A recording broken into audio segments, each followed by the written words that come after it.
오래전에 대서양을 항해하던 한 선박이 거대한 폭풍을 만나게 되었습니다.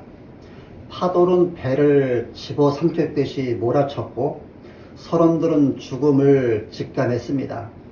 그때 평소 하나님을 찾지 않던 선원들까지 무릎을 꿇고 하나님께 기도하기 시작합니다. 하나님, 이번 한 번만 살려주시면 평생 주님을 섬기겠습니다. 몇 시간이 지난 후에 폭풍은 잦아들었고 배는 무사히 항구에 도착을 했습니다. 그런데 며칠이 지나자 선원들은 다시 예전 생활로 돌아갔습니다. 그래서 술집도 찾고 하나님께 했던 약속도 잊어버렸습니다. 이를 본 선장이 말하기를 사람은 폭풍 속에서는 하나님을 찾지만 평온 속에서는 하나님을 잊어버린다 말했습니다. 사랑하는 성도 여러분, 이 이야기가 바로 오늘 본문의 애굽 바로의 모습입니다. 개구리 재앙이 애굽을 덮었을 때 바로는 모세를 불러 하나님께 기도해달라고 요청을 했습니다. 그만큼 상황이 절박했던 것이었습니다. 하지만 하나님께서 재앙을 거두시고 숨을 쉴 틈을 주시자 바로는 금세 마음을 바꾸어 버렸습니다. 애굽 왕 바로는 고통 속에서는 하나님을 찾았지만 고통이 사라지자 다시 마음을 완악하게 했던 것입니다. 이것은 하나님을 잊어버린 것입니다. 여러분, 이것이 바로만의 이야기일까요? 그렇지 않습니다. 우리 역시 고난이 있을 때는 하나님을 찾지만 문제가 해결이 되면 하나님보다 문제 해결 자체에 만족하며 자기 자신을 의지합니다. 병상에서는 눈물로 기도하지만 건강이 회복이 되면 기도를 잃어버립니다. 경제적으로 어려울 때는 하나님께 매달리지만 형편이 나아지면 예배가 느슨해집니다. 이처럼 은혜를 잊어버리는 것은 인간의 죄성 때문입니다. 오늘 본문은 우리에게 당신은 하나님이 필요할 때만 찾는 사람입니까? 아니면 언제나 하나님을 기억하는 사람입니까? 라는 중요한 질문을 던집니다. 오늘날 우리는 이전 어느 시대보다 풍요롭고 편리한 그런 시대를 살아가고 있습니다. 아니, 과거 세대가 누리지 못했던 수많은 혜택을 누리고 있습니다. 그런데 이상한 것은 삶은 더 편리해졌는데 하나님을 기억하는 시간은 점점 줄어들고 있다는 것입니다. 여러분, 우리 시대의 신앙생활의 가장 큰 영적 위기는 무신론이나 고난이 아니라 하나님 없이도 살 수 있다고 착각하는 것입니다. 신명기 8장에서도 하나님은 이스라엘에게 네가 배불러 만족하게 될 때에 네 하나님 여호와를 잊지 말라고 분명하게 경고하셨습니다. 이 말씀은 풍요가 믿음을 약하게 만들 수 있으며 성공이 기도를 빼앗을 수 있고 안정이 하나님을 의지하는 마음을 무너뜨릴 수 있다는 것입니다. 성경은 바로가 하나님을 기억하지 않았기에 결국 더 큰 심판을 받게 된다고 분명하게 말하고 있습니다. 사람들은 힘들 때는 하나님을 찾습니다. 입시를 앞두고 사업이 어려워지고 병원의 진단을 받고 가정의 문제가 생기면 자동적으로 기도를 합니다. 그러나 문제가 해결이 되면 내가 언제 그랬냐는 듯 하나님을 뒤로 밀어놓습니다. 이런 하나님이 필요 없는 것이 아니라 하나님을 잊어버리는 것입니다. 바로와의 문제가 바로 그것이었습니다. 인간은 받은 은혜보다 현재의 편안함에 더 익숙해지는 존재입니다. 영적으로도 마찬가지입니다. 우리는 받은 은혜를 기억하지 않으면 하나님을 잊게 된다는 것입니다. 사람은 기억하는 존재입니다. 그러나 동시에 가장 잘 잊어버리는 존재이기도 합니다. 이스라엘 백성은 애굽에서 종살이하던 고통 가운데 하나님께 부르짖었습니다. 하나님은 그들의 부르짖음을 들으시고 모세를 보내 구원의 역사를 시작하셨습니다. 그런데 놀라운 사실은 하나님께서 구원하시는 역사를 경험하면서도 이스라엘 백성들은 하나님을 쉽게 잊어버렸다는 것입니다. 우리는 하나님의 은혜를 받으며 살아가지만 그 은혜에 너무 익숙해져 있습니다. 그래서 하나님의 보호하심을 당연하게 여기고 하나님의 공급하심을 내 능력으로 착각하고 하나님의 인도하심을 잊어버립니다. 이처럼 신앙의 가장 큰 적은 고난이 아니라 망각입니다. 사랑하는 성도 여러분, 우리가 하나님을 잊어버리면 인간의 마음은 점점 굳어집니다. 그리고 하나님을 잊어버리는 순간 감사가 사라지고, 감사가 사라지면 겸손도 사라지고 순종도 사라집니다. 그래서 예배가 형식이 되고, 예배가 형식이 되면 결국 하나님과 멀어지게 됩니다. 왜 우리는 이렇게 쉽게 하나님을 잊어버리는 것일까요? 왜 바로는 하나님의 놀라운 능력을 직접 보고도 마음을 돌이키지 않았을까요? 왜 우리도 수많은 은혜를 경험하고도 하나님보다 세상과 자신을 더 의지하게 되는 것일까요? 오늘 본문은 애굽에 내린 10재앙 가운데 세 번째 재앙인 이 재앙입니다. 앞서 개구리 재앙이 애굽 전역을 덮었을 때 바로는 견딜 수 없어 모세를 불러 하나님께 기도해달라고 요청했습니다. 모세의 기도로 개구리들이 죽어 쌓이게 되었고 온 땅에 악취가 진동을 했습니다. 그런데 바로는 재앙이 그치자 어떻게 반응을 했습니까? 15절 말씀을 보게 되면 바로가 숨을 쉴 수 있게 됨을 보았을 때에 그의 마음을 완강하게 하여 그들의 말을 듣지 아니하였다고 말하고 있습니다. 본문은 바로가 진리를 몰라서 거부했다거나 아니면 하나님의 능력을 보지 못해서 거부했다고 말하지 않습니다.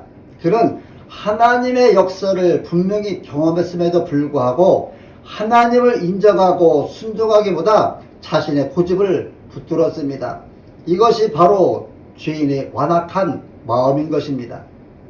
하나님은 모세에게 아론에게 명령하기를 네 지팡이를 들어 땅에 티끌을 치라 하라 말씀하십니다.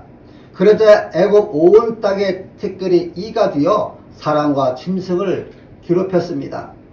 이전 재앙들은 나일강과 개구리를 사용하셨지만 이번에는 땅의 먼지까지 사용하십니다.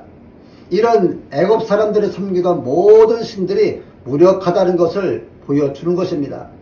애굽인들은 나일강을 신으로 섬겼고 땅과 자연도 신성하게 여겼습니다. 그러나 하나님은 땅의 먼지조차 자신의 말씀에 순종하게 하십니다. 이런 하나님만이 창조주이시고 모든 피조물을 다스리시는 주권자이심을 나타내신 것입니다. 본문의 절정은 19절입니다. 요술사가 바로에게 말하되 이런 하나님의 권능이니이다 하였으나 바로의 마음이 완악하게 되어 그들의 말을 듣지 아니하였으니 여호와의 말씀과 같더라. 그동안 애굽의 술객들은 재앙을 흉내내며 바로의 마음을 강팍하게 만들었습니다. 그러나 세 번째 재앙 앞에서는 더 이상 따라할 수 없었습니다. 마침내 술객들은 더 이상 흉내낼 수 없고 하나님의 손길을 인정합니다. 애굽 최고의 지혜, 최고의 종교, 최고의 권력도 하나님의 능력 앞에서는 무릎을 꿇을 수밖에 없었습니다. 술객들은 하나님의 손길을 인정했지만 바로는 술객들보다 더 완악하여 하나님을 끝까지 거부했습니다. 본문은 하나님께서 자연과 역사와 인간을 다스리시는 절대 주권자이심을 보여줍니다. 하나님은 나일강도 사용하시고 개구리도 사용하시고 심지어 땅에 먼지까지 사용하십니다. 세상에 하나님 통치 밖에 있는 영역은 하나도 없다는 것을 말하고 있는 것입니다. 사랑하는 성도 여러분, 우리가 우연이라고 부르는 일들조차 하나님의 손안에 있다는 것을 기억하시기 바랍니다. 여기서 우리가 알아야 할 것은 재앙의 목적이 단순히 파괴가 아니라 하나님은 애굽과 이스라엘 모두에게 자신이 여호와인 줄을 알게 하기 위해서이고요. 자기 백성을 구별함을 나타내기 위해서 목적을 가지고 일하셨다는 것입니다. 여러분, 하나님은 지금도 자신의 백성이 하나님을 알고 기억하기를 원하십니다. 20절 이후부터 하나님은 애국과 고센 땅을 구별하십니다. 이스라엘이 거하는 곳에서는 특별한 보호를 베푸십니다. 왜 그렇습니까? 이스라엘에게는 하나님이 누구신지를 기억하게 하시기 위해서입니다. 우리의 삶 속에서도 하나님께서 수많은 흔적을 남기십니다. 우리가 기도했을 때 하나님께로부터 응답받는 기도, 위기에서 건져주시는 사건, 눈물 가운데 주시는 위로, 그리고 말씀을 통한 깨달음, 이 모든 것이 하나님을 기억하라는 표지판입니다. 하나님과 애굽의 신들은 비교 대상이 될 수 없습니다. 왜냐하면 하나님은 거룩하신 분으로 세상과 구별되신 분이기 때문입니다. 애굽의 술객들은 흉내낼 수 있었지만 생명을 창조할 수는 없습니다. 오직 하나님만이 무에서 유를 만드시는 창조주이십니다. 이처럼 하나님은 인간의 능력과 가히 비교될 수 없는 거룩하시고 초월하신 분이십니다. 본문의 핵심은 재앙 자체가 아니라 하나님을 기억할 것인가 잊어버릴 것인가 하는 것입니다. 술객들은 하나님의 손길을 보았습니다. 바로도 하나님의 능력을 경험했습니다. 그러나 술객들은 인정했고 바로는 거부했습니다. 같은 사건을 보고도 결과가 달라진 이유가 무엇입니까? 그들의 마음 상태였습니다. 하나님은 재앙을 통해 바로에게 말씀하셨습니다. 나를 기억하라. 나를 인정하라. 나에게 순종하라. 그러나 바로는 하나님보다 자신의 왕권과 자존심을 더 사랑했습니다. 성도 여러분, 오늘 우리도 동일한 선택 앞에 서 있습니다. 우리는 매일 하나님의 은혜를 경험하며 살아갑니다. 숨쉬는 것, 또 우리가 가정을 지키시는 것, 우리에게 건강을 주시는 것, 우리가 예배할 수 있게 하시는 것 모두 하나님의 손길입니다. 그런데 우리는 이런 하나님의 은혜를 너무 당연하다고 생각하는 것이 문제인 것입니다. 그래서 오늘 말씀의 중심 메시지는 하나님을 기억하는 사람은 은혜 가운데 살지만 하나님을 잊어버리는 사람은 결국 마음에 완악해진다는 것입니다. 사랑하는 성도 여러분, 하나님은 오늘도 우리에게 네 하나님 여호와를 기억하라고 말씀하십니다. 오늘 본문을 읽으면 우리는 쉽게 바로를 비판합니다. 어떻게 저럴 수가 있는가? 재앙을 그렇게 경험하고도 하나님을 거역할 수 있는가? 그러나 성령께서는 오늘 본문을 통해 바로를 보여주시면서 동시에 우리 자신의 모습을 보게 하십니다. 사실 바로의 완악함은 특별한 사람의 문제가 아니라 주인은 우리 모두의 문제인 것입니다. 왜 우리는 하나님을 기억하며 살지 못하는 것일까요?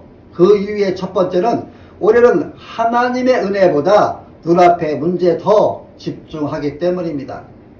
바로는 개구리가 피를 필 때 하나님을 찾았습니다. 그러나 그의 관심은 하나님이 아니라 문제의 해결이었던 것입니다. 그래서 문제가 해결이 되자 하나님도 필요가 없어진 것입니다. 우리도 마찬가지입니다. 우리는 하나님 자체보다 하나님이 주시는 것을 더 원할 때가 많습니다. 건강을 원하고 형통을 원하고 사업의 성공을 원하고 자녀의 형통을 원합니다. 그런데 정작 하나님 자신을 사랑하고 갈망하는 마음은 부족할 수 있습니다. 그래서 기도 응답을 받으면 기도가 줄어들고요. 문제가 해결되면 감사가 사라지고요. 평안이 오면 예배가 느슨해집니다. 왜 그렇습니까? 하나님을 목적이 아니라 문제 해결의 수단으로 생각했기 때문입니다. 두 번째는 우리는 너무 쉽게 은혜에 익숙해지기 때문입니다. 인간은 적응의 존재입니다. 처음에는 감격했던 것도 시간이 지나면 당연하게 여깁니다. 결혼식 날의 감격도, 첫 아이를 품에 안았을 때의 감동도, 구원의 감격도 시간이 지나면 희미해집니다. 이스라엘 백성도 그랬습니다. 홍해를 건널 때는 찬양했지만 얼마 지나지 않아 원망했습니다. 광야에서 만나를 받을 때는 감사했지만 나중에는 불평했습니다. 바로도 하나님의 능력을 보고 두려워했지만 곧 익숙해졌습니다. 오늘 우리도 마찬가지입니다. 예배할 수 있는 것이 은혜인데 당연하게 생각합니다. 건강하게 숨쉬는 것이 은혜인데 잊어버립니다. 교회가 있고 함께 예배할 성도들이 있는 것이 은혜인데 무감각해합니다. 이것은 은혜가 없는 것이 아니라 은혜에 둔감해진 것입니다. 세 번째는 우리는 하나님보다 자신을 더 믿고 싶어 하기 때문입니다. 바로가 끝까지 하나님께 굴복하지 못한 이유는 왕의 자존심 때문이었습니다. 하나님을 인정하는 순간 자신의 왕권과 주권을 내려놓아야 했기 때문입니다. 죄인의 본성은 지금도 같습니다. 우리는 하나님이 하나님 되시는 것보다 내가 내 인생의 주인이 되기를 더 원합니다. 그래서 내 생각이 옳다고 믿고 싶고 내 경험을 더 신뢰하고 내 능력을 의지하며 내 계획대로 살고 싶어 합니다. 여러분, 하나님을 기억한다는 것은 단순히 머리로만 아는 것이 아니라 삶의 주권을 하나님께 드리는 것입니다. 그런데 우리의 죄성은 그것을 싫어합니다. 이것이 바로의 문제였고 우리의 문제인 것입니다. 네 번째는 우리는 보이는 현실을 하나님의 약속보다 더 크게 보기 때문입니다. 바로는 하나님의 능력을 보면서도 여전히 자신의 군대와 권력을 더 믿었습니다. 우리도 종종 하나님의 말씀보다 현실을 더 크게 봅니다. 통장 잔고가 믿음보다 크게 보일 때가 있고요. 건강의 문제와 질병이 하나님의 능력보다 크게 보일 때가 있고요. 세상의 불안이 하나님의 약속보다 더 크게 보이는 것입니다. 베드로가 물 위를 걸을 수 있었던 것은 예수님을 바라보았기 때문입니다. 그러나 그가 파도를 바라보는 순간 물에 빠지기 시작했습니다. 신앙의 위기는 환경이 아니라 시설의 문제인 것입니다. 하나님을 기억하지 못하면 현실이 하나님보다 더 커 보입니다. 우리는 하나님께 받은 은혜로 살아가지만 그 은혜를 쉽게 잊어버립니다. 하나님 없이는 우리는 한순간도 살 수 없지만 하나님 없이도 살 수 있다고 착각합니다. 하나님을 기억해야 살 수 있는데 우리의 죄성은 끊임없이 하나님을 잊게 만듭니다. 이것이 바로의 문제였고 광야 이스라엘 백성들의 문제였으며 오늘 우리의 문제인 것입니다. 그래서 우리에게 필요한 것은 단순한 결심이나 의지가 아니라 우리에게는 하나님을 잊어버리는 죄된 마음을 새롭게 하시고 날마다 하나님을 기억하게 하시는 구원의 은혜가 필요한 것입니다. 그렇다면 하나님을 잊어버리고 자신만을 의지하는 우리의 이 죄된 문제를 누가 해결할 수 있겠습니까? 바로처럼 완악한 마음을 가진 우리를 하나님께로 돌이키게 하시는 분은 누구이겠습니까? 이제 우리는 본문에 궁극적으로 가르치고 있는 예수 그리스도를 바라보게 됩니다. 오늘 본문에서 바로의 가장 큰 문제는 개구리도 이재영도 아니었습니다. 그의 진짜 문제는 하나님을 알면서도 기억하지 않고 하나님의 능력을 경험하고도 순종하지 않은 완악한 마음이었습니다. 그런데 성경은 바로만 완악했다고 말하지 않습니다. 로마서 3장 9절을 보면 모든 사람이 죄 아래 있다고 선언합니다. 우리 역시 하나님께 받은 은혜를 잊어버리고 하나님의 사랑보다 세상을 더 사랑하며 하나님의 말씀보다 자신의 생각을 더 신뢰하는 죄인들입니다. 결국 우리의 가장 큰 문제는 기억력의 문제가 아니라 죄의 문제요, 마음의 문제인 것입니다. 그래서 하나님은 단순히 우리에게 나를 기억해라 라고만 명령하지 않으셨습니다. 우리를 위해 구원의 길을 예비하셨습니다. 구약의 이스라엘은 끊임없이 하나님을 잊어버렸습니다. 출애굽한 이후에 홍해를 건넜지만 하나님을 잊었고요. 만나를 먹으면서도 하나님을 잊었고요. 약속의 땅에 들어가서도 하나님을 잊었습니다. 바로도 하나님을 거부했습니다. 그러나 예수님은 달랐습니다. 광야에서 사탄의 시험을 받으실 때도 예수님은 오직 하나님의 말씀을 붙드셨습니다.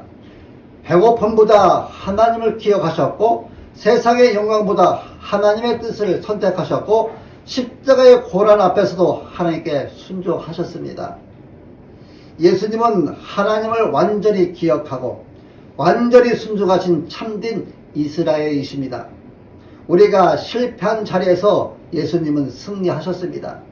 바로는 자신의 완악함 때문에 심판을 받았지만 복음은 우리가 받아야 할 심판을 예수님께서 대신 담당하셨다는 것입니다. 십자가는 단순히 사랑의 상징이 아니라 하나님을 잊어버린 죄, 하나님보다 자신을 높인 죄, 하나님께 불순종한 죄에 대한 심판의 자리입니다. 우리가 받아야 할 그 진노를 예수님께서 대신 받으셨습니다. 이사야 선지자는 이렇게 예언합니다. 그가 찔림은 우리의 허물 때문이요 그가 상함은 우리의 죄악 때문이라. 십자가 위에서 예수님은 우리의 죄를 대신하여 버림받으셨습니다. 그래서 이제 우리는 심판의 대상이 아니라 은혜를 받게 된 것입니다. 문제는 죄 사함만으로 끝나지 않습니다. 우리는 여전히 하나님을 잊어버리기 쉽습니다. 그래서 하나님은 성령을 보내주셨습니다. 에스겔은 이렇게 예언합니다. 새 영을 너희 속에 두고 새 마음을 너에게 주되. 십자가와 부활을 통해 예수님은 우리 안에 성령을 보내주셨습니다. 성령께서는 하나님을 잊어버리던 우리의 마음을 변화시키십니다. 예배하고 싶은 마음을 주시고 기도할 마음을 주시고 말씀을 사모하게 하여 주시고 하나님을 기억하도록 그러며 살 수 있도록 인도하십니다. 예수님께서 십자가를 앞두고 제자들과 마지막 식사를 하시며 이렇게 말씀하셨습니다. 너희가 이를 행하여 나를 기념하라. 기념하라는 말은 단순히 추억하라는 뜻이 아닙니다. 십자가의 은혜를 현재적으로 붙들고 살아가라는 뜻입니다. 우리는 하나님을 잘 잊어버리는 존재입니다. 그래서 주님은 십자가를 기억하게 하셨습니다. 십자가를 기억할 때 하나님의 사랑을 기억하게 되고 하나님의 사랑을 기억할 때 하나님을 기억하게 됩니다. 결국 하나님을 기억하는 삶의 중심에는 언제나 예수 그리스도의 십자가 있음을 아시기 바랍니다. 바로는 하나님의 능력을 보고도 마음이 편하지 않았습니다. 그러나 예수님은 십자가를 통해 우리의 돌같은 마음을 새롭게 하십니다. 바로는 하나님의 심판 아래 섰지만 우리는 십자가 아래서 용서를 받았습니다. 바로는 하나님을 끝까지 거부했지만 우리는 성령의 은혜로 하나님을 아바 아버지로 부르게 되었습니다. 그러므로 하나님을 기억하라는 명령은 단순한 도덕적 요구가 아니라 먼저 우리를 기억하신 하나님의 사랑에 대한 응답인 것입니다. 우리가 하나님을 기억하기 전에 하나님께서 먼저 우리를 기억하셨습니다. 그리고 그 증거가 바로 예수 그리스도의 십자가입니다. 십자가는 하나님께서 주인을 결코 잊지 않으신다는 영원한 증표입니다. 그러므로 성도는 자신의 결심이 아니라 십자가의 은혜를 바라보며 살아가야 합니다. 십자가를 기억하는 사람은 하나님을 기억하게 되고 하나님을 기억하는 사람은 끝까지 믿음 안에 서게 됩니다. 오늘 본문은 바로처럼 하나님을 잊어버리는 인간의 모습을 보여주고 십자가는 그런 우리를 끝까지 기억하시는 하나님의 사랑을 보여줍니다. 그러므로 성도의 삶은 단순히 하나님을 잊지 말아야지라는 결심하는 삶이 아니라 십자가의 은혜를 기억하며 하나님을 기억하는 삶이어야 합니다. 바로는 재앙이 끝나자 은혜를 잊어버렸습니다. 그러나 성도는 은혜를 기억하는 사람입니다. 신앙은 새로운 은혜를 찾는 것보다 이미 받은 은혜를 기억하는 데서 시작합니다. 나를 구원하신 은혜, 오늘도 생명을 주신 그 은혜, 기도에 응답하신 은혜, 지금까지 인도하신 은혜를 기억해야 합니다. 사탄은 하나님이 주신 것을 빼앗기 전에 먼저 우리의 기억을 빼앗습니다. 감사가 사라질 때 불평이 찾아오고 은혜를 잊을 때 세상이 더 커 보이게 만듭니다.